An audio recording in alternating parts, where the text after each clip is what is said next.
दुनिया भर में हर साल 15 सितंबर को बैनुल-अक़वामी यौम लिम्फोमा आगाही मनाया जाता है। इस दिन का मकसद लोगों में लिम्फोमा के बारे में शऊर और आगाही पैदा करना है, जो खून के सरतान की एक पेचीदा और ख़तरनाक किस्म है। ये बीमारी अक्सर खामोशी से बढ़ती है और इसकी इब्तिदाई अलामात आम बीमारियों जैसी लगती हैं। इसी वजह से मरीज़ और डॉक्टर दोनों अक्सर बरवक्त इसकी तशख़ीस नहीं कर पाते।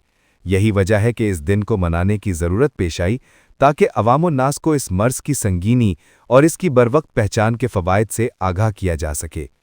ये दिन सबसे पहले 2004 में मनाया गया और इसकी शुरुआत लिम्फोमा कोलिशन नामी एक आलमी तंजीम ने की।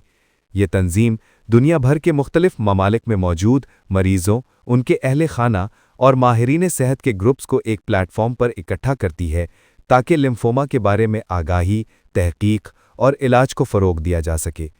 पहली बार जब ये दिन मनाया गया तो मुख्तलिफ ममालिक ने बैक वक्त आगाही प्रोग्रामों का एहतमाम किया। मसलन अर्जेंटीना में 8 नुमाइशें हुईं, फ्रांस में साइकिल रैली निकाली गई और न्यूजीलैंड में आगाही सेमिनार्स मुनक्किद किए गए।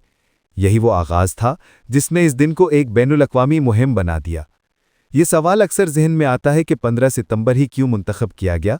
दरअसल इस तारीख का कोई ख़ास साइंसी या तारीखी पस मंज़र नहीं है, बल्कि ये वो दिन है जब 2004 में पहली बार आलमी सतह पर आगाही मुहिम का आगाज़ किया गया था।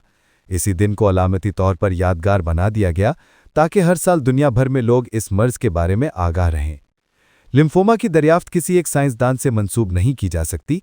ये दरअसल कैंसर की एक किस्म है जिसे मेडिकल साइंस ने वक्त के साथ साथ अपनी तहकीक के ज़रिए पहचाना।